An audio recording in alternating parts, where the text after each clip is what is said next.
Hello and welcome to this video. My name is Linus Kiramat, one of the Kenya Elite Program GMAT trainers. In this video, we're going to focus on reading comprehension. Most specifically, we're going to go through a passage and analyze 5 question types associated with that passage and how to analyze or answer reading comprehension question types. So let's begin. So we have presented here with the passage. You can pause the video, take 4 minutes to read through the passage, then you can play, then we'll analyze the question together. So the passage reads, Fraser and Mostella assert that medical research could be improved by a move toward larger, simpler clinical trials of medical treatments. Currently, researchers collect far more background information on patients than is strictly required for their trials, substantially more than hospitals collect, thereby escalating costs of data collection, storage, and analysis. Although limiting information collection could increase the risk that researchers will overlook facts relevant to a study, Fraser and Mostella contend that such risk, never entirely eliminable from research, will still be small in most studies. On research on entirely new treatments are new and unexpected variables likely to arise. Fraser and Mostella propose not only that researchers limit data collection on individual patients, but also that researchers enroll more patients in clinical trials, thereby obtaining a more representative sample of the total population with the disease under study. Often researchers restrict study participation to patients who have no ailments besides those being studied.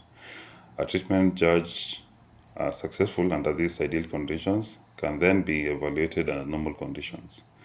Broadening the range of trial participants, Fraser and Mostella suggest, would enable researchers to evaluate a treatment's efficacy for diverse patients under various conditions and to evaluate its effectiveness for different patient groups. For example, the value of a treatment for a progressive disease may vary according to a patient's stage of disease. Patients' ages may also affect a treatment's efficacy. So here we are presented with a 2-paragraph passage. The 2-paragraph passage is about some opinion or presented by 2 people, Fraser and Mostella, that describe an aspect of medical research and their suggestions on how that could be improved.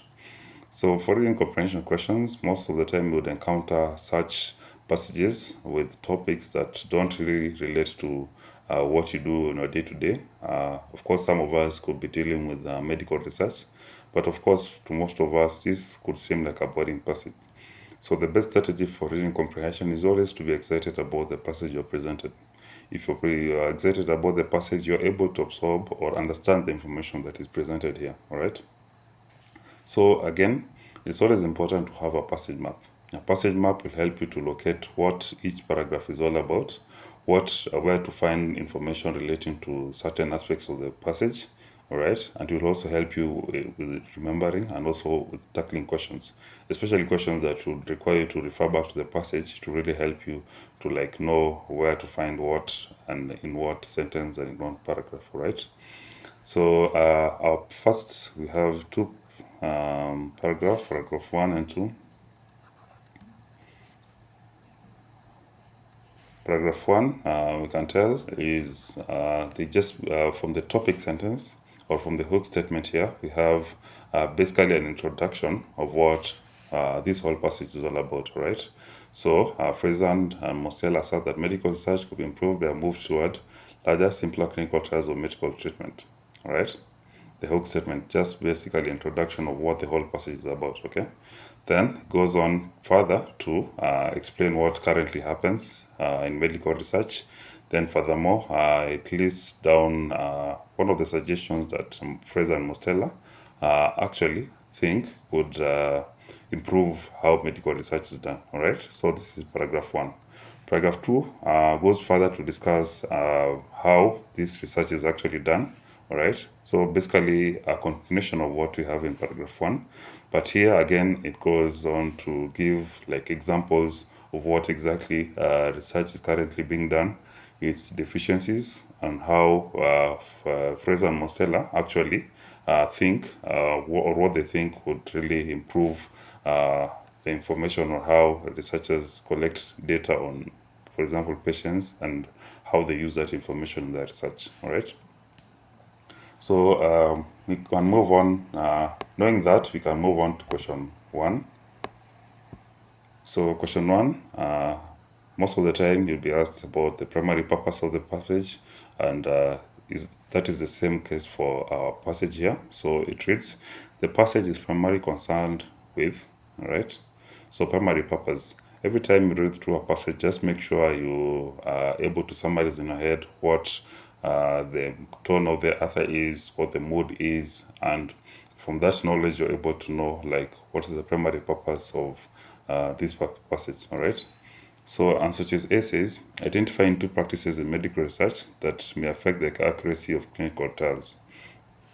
Yes, it is true. There are some 2 practices that we are seeing here. First of all, the whole issue of data collection, and then in paragraph 2 we see a case of where the sample pool of those of the research that researchers are currently conducting. All right, because here they're just telling us about for example, background information. We're being told about the researchers actually collecting more background information that is needed, and that proves to be expensive. The second paragraph goes on to tell us about the type of patients or the type of sample that researchers actually use, and Fraser and Mostell actually provide their own solutions or opinions that researchers could enforce to improve their research. So, of course, yes, it is true. There's some practices that are being discussed here, but that is not the entire story. That is not the whole what is actually going on here. All right. So, although we identify that there's some practices that are being done by medical researchers, but the entire passage is not really necessarily about identifying those practices, but also providing descriptions and solutions to those practices that are being done. So, A is out. B, describing aspects of medical research that tend to drive up costs. Yes, in paragraph 1, we are being told that there's an aspect of researchers collecting more background information that is needed, and thereby that increases cost. So that applies to paragraph 1, not the entire passage. So for that reason, remember, our primary purpose should cover the content of the entire passage, not necessarily one paragraph. Okay. C, evaluating analysis of certain shortcomings of current medical research. Yes, there's certain shortcomings that are being described, but the entire passage is not about evaluating the analysis of those shortcomings. There's more to it. All right. So C is out. D, describing proposed changes to the ways in which clinical trials are conducted. Yes, this passage provides a description of how Fraser and Mostell actually think that they describe proposals by Fraser and Mostella to how medical research is done or how medical research is conducted. That information appears in paragraph 1 and paragraph 2. So this is a strong contender for primary purpose. All right. E, explaining how medical researchers traditionally conducted clinical trials and how such trials are likely to change. Yes, we are able to see that in paragraph 1 and to some extent paragraph 2, but that does not tell the whole story. There's more to it to this passage than actually telling us about how traditional clinical trials were done. So is out. Correct answer to this is D, which says describing proposed changes to the ways in which clinical trials are conducted. All right. You are watching Success with Bob Mwiti Show, presented to you by Upstack America. Upstack America is a consulting company that helps immigrants find amazing higher education and job opportunities in the tech industry in the United States. You can find our programs by going to www.upstackamerica.com. Upstack America, we wake you up to the unlimited potential. Move on to question 2. Which of the following can be inferred from the passage about a study of the category of patients referred to in the bolded line? All right. So the borderline says, often researchers restrict study participation to patients who have no ailments besides those being studied. It's always good to also read the sentences that appear before and after the bolded part, so we can begin from the intro statements.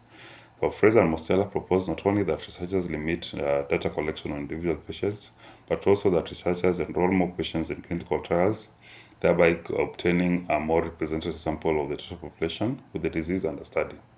Often, researchers restrict study participation to patients who have no ailments besides those being studied. Treatment judged successful under these conditions, under these ideal conditions, can then be evaluated under normal conditions. All right.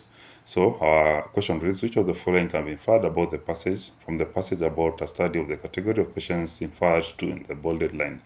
A says its findings might have limited applicability. Oh yes, true, because from the statement that comes, or the sentence that comes out of the bolded statement, it goes on to elaborate what information we have here. So A, treatment judged successful under these conditions, under these ideal conditions, can then be evaluated under normal conditions. But again, given the information we have here, we are being told that that would really it will only apply to patients that are who have no other ailments apart from those that are being studied. All right, so that will only apply to patients with those ailments, not any other type of patients. Okay, so yes, this is a strong contender for the answer. B says it will be prohibitive. It will be prohibitive expensive in its attempt to create ideal conditions. From this bold statement, we don't see anything about expenses being discussed, so that is out of scope. B is out. C, it will be the best way to sample the total population of potential patients. From this paragraph, we're being told that increasing the sample size or the number of patients in the clinical trials would improve the population and the sample size. But again, this statements refers to a condition or a situation that is currently happening, all right? Not the proposal that Fraser and Mostella are actually proposing. So in the current situation, we have researchers collecting from here. Researchers collect far more background information that is strictly required for their trial. So this information relates to patients who have no other ailments. All right. So and again, from Fraser's and Mostella's proposal, it clearly shows to us or tells us that the current situation or the current status quo does not represent the situation with the entire population. So it is biased to only a few small proportion of that. So C is out. D, it will allow researchers to limit information collection without increasing the risk that important variables will be overlooked. That this information applies to Fraser and Mostella's proposal, not the current situation that is presented by the status quo underlined in this statement, where it says often researchers. Often researchers is something that has been going on, not and the proposal illustrated in answer choice D points to the proposal by Fraser and Mostella. So the bolded statement doesn't refer to that. It refers to the current situation. E, its findings will be more accurate if concerned treatments for progressive disease. Its findings will be more accurate if it concerned treatments for progressive disease than if it concerned treatments for non-progressive disease. So yeah, that is out of scope, not really mentioned in the passage, all right? So E is out.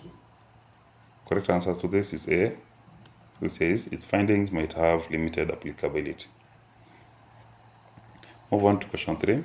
It can be inferred from the passage that a study limited to patients like those mentioned in bolded phrases, in the bolded lines, will have which of the following advantages over the kind of study proposed by Fraser and Mostella. So it can be inferred from the passage that a study limited to patients like those mentioned in the bolded lines will have which of the following advantages over the kind of study proposed by Fraser and Mostella. A, it will yield more data and its findings will be more accurate. So that applies to Fraser and Mostella's proposal, not to the status quo that is represented by the bolded statement. So that is out. It will cost less in the long term, though it will be more expensive in its initial stages. We're not told about expenses in the long term. So, and that doesn't really pose as an advantage over Fraser and Mostella's proposal. So that's out also. It will limit the number of variables researchers will need to consider when evaluating the treatment under study. So yes, the variables being studied under this status quo research refers to or relates to a limited number of variables. So that is an advantage of Fraser and Mostella's proposal that would require a larger number of variables to be considered. D, it will help researchers to identify subgroups of patients with secondary conditions that might also be treatable. All right, so this statement points out to us that the sample pool of the subgroups of patients is limited to only those guys with who have a particular ailment, all right? And so no subgroups is referred to, and thus the issue of subgroups applies to Fraser and Mostella's proposal, where you are being told to look at patients' ages, all right, and also different patient subgroups, all right? So that applies to, that is an advantage that Fraser and Mostella's proposal has over the current status quo that is presented in the bolded statement. So that wins out. E, it will enable researchers to assess the value of an experimental treatment for the average patient. So that is clearly not mentioned in the passage, and yeah, so it is out of scope. The correct answer is C. It will limit the number of variables researchers will need to consider when evaluating the treatment under study. All right, so question 4. The author mentions patients' ages primarily in order to. We see that the researcher mentions, the author mentions patients' ages at this in the last statement. So A says, identify the most critical variable, differentiating subgroups of patients. It doesn't tell us that this is the most critical variable, but it's one of those aspects of variables that have to be considered. Not necessarily the most critical, but one of those variables that must be considered. So it is incorrect for answer choice A to assert that it is the most critical variable. B, cast doubt on the advisability of implementing Fraser and Mostella's proposal about medical research. This actually strengthens Fraser and Mostella's proposal. So it doesn't really cast down, but more or less strengthens. Answer choice C, indicate why progressive diseases may require different treatments at different stages. Not really. That is not really the entire the truth to putting out this information about patients' ages, right? D, illustrate a point about the value of enrolling a wide range of patients in clinical trials. This is actually true because as a way of increasing the number of variables, Fraser and Mostella proposed that they look at patients under various conditions so that we evaluate the effectiveness of the research, right? One of the conditions that they have to evaluate is patients' ages, and this is strongly supported by this answer choice. E, substantiate an argument about the problems inherent in enrolling large numbers of patients in clinical trials.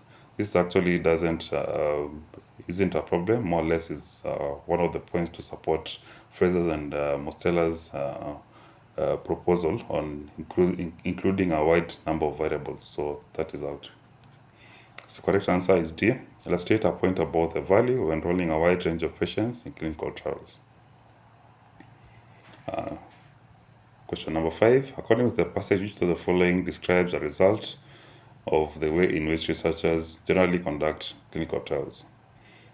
According to the passage, which of the following describes as a result of the way in which researchers generally conduct clinical trials? A, They expend resources on storage of information likely to be irrelevant to the study they are conducting.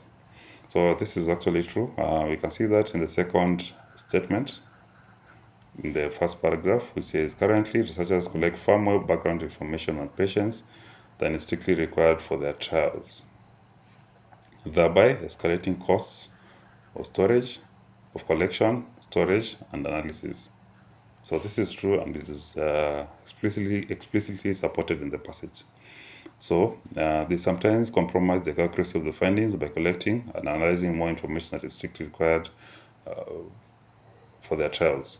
It doesn't tell us about them compromising the accuracy, but more or less the expense involved in data collection, storage, analysis. So this is out. C, they avoid the risk of overlooking variables that might affect their findings, even though doing so raises their research costs. Not really, they not necessarily overlook variables, but they just have a large pool of patients that they think might be relevant to their study. So this is inaccurate. D, because they attempt to analyze too much information, they overlook facts that could emerge as relevant to their studies. Not really. It is the whole issue is about the sample pool, which is not representative, and more or less doesn't give them accurate information. So this is also out. E, in order to approximate the conditions typical of medical treatment, they base their methods of information collection on those used by hospitals. So again, we're not informed about what their collection is based on. So to assert that it's based on those used by hospitals, I think is not accurate. So correct answer is A. They expend resources on storage of information likely to be relevant to the study they are conducting. All right. So that is it. Kindly join us in our GMAT training sessions. We elaborate this and other topics relating to verbal reasoning, and we would really encourage you to join us in those sessions. Thank you.